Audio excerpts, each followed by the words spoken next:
A runoff Senate election in Georgia on Tuesday will determine whether Democrats are able to defend the hard-fought seat they flipped just 2 years ago, or if Republicans can win it back. Call your father and your mother, your sister and your brother. Call Lottie, Dottie, and everybody. Tell them it's time to vote. Democratic Senator Raphael Warnock spoke to students at Georgia Institute of Technology Monday, one of many campaign stops in the Atlanta area, while Republican challenger Herschel Walker greeted voters in several North Georgia cities. The high-stakes election in the battleground state was the most expensive in 2022. Campaign finance data shows total spending near $400 million. Neither Warnock nor Walker secured more than 50% of the vote in November, sending the contest toward a runoff. If Democrats can eke out a win here, that would give the party an outright majority of 51 seats in the upper chamber and sway over committees and judicial appointments. But a win by Walker, a former football star, would better position Republicans to block parts of President Joe Biden's agenda. Warnock, a Baptist pastor, got help last week from singer Stevie Wonder and former President Barack Obama, who sought to paint Walker as unfit for office in a speech that went viral. Since the last time I was here, Mr. Walker has been talking about issues that are of great importance to the people of Georgia, like whether it's better to be a vampire or a werewolf. This is a debate that I must confess I once had myself when I was 7.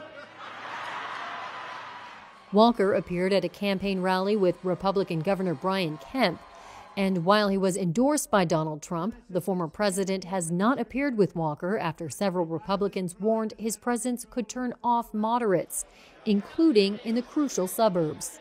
He's got morals, he's got stands for the freedom of rights and also for the preborn baby. He's standing for against abortions. Walker's campaign has been plagued by accusations that he abused girlfriends in the past and paid for their abortions, undercutting his anti-abortion stance. According to the Secretary of State's office, more than 1.85 million Georgians had already casted a ballot during the early voting period. So it is time for us to stand up, but stand together. Because what the left has tried to do and the guy I'm running against have tried to separate us. Well, we won't let that happen. And let's go back to what the great Bible said, a house divided cannot stand.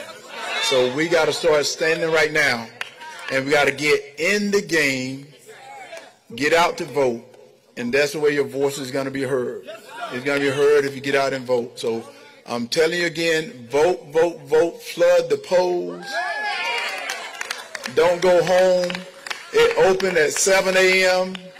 I'm not going to sleep tonight because before a big game, I don't sleep because I'm ready. So I want y'all to get ready.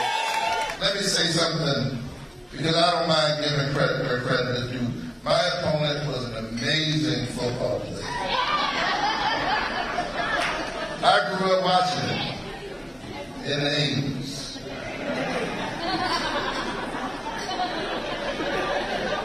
He was a great running back, and we're getting ready to send him running back to Texas.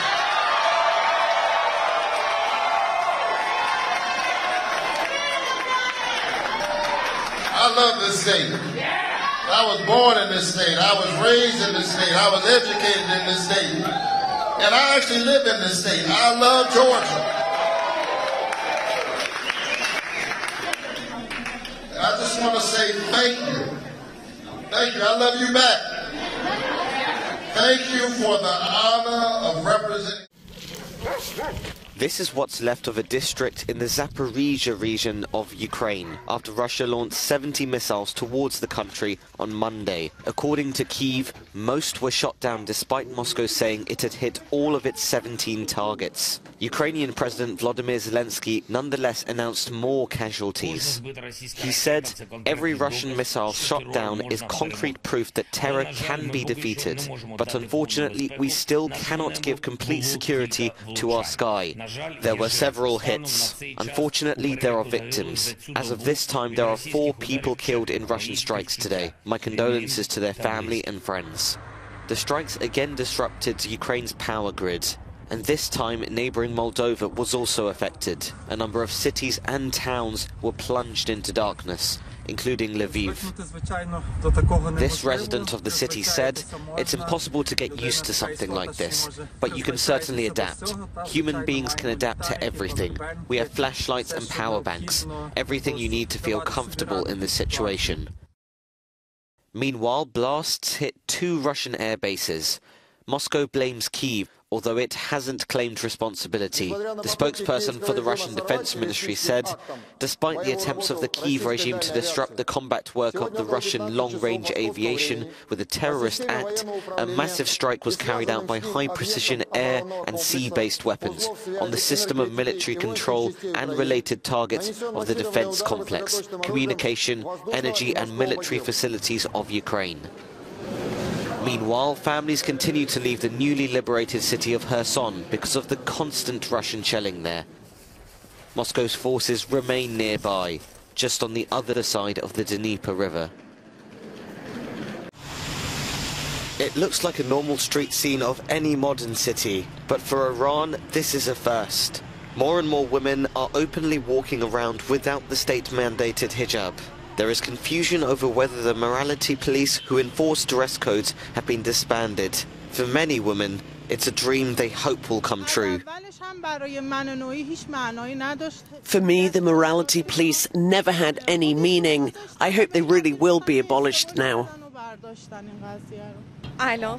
It's much better without the morality police on the streets. You see more women walking around without a hijab, almost like they can decide for themselves. I think that's an improvement.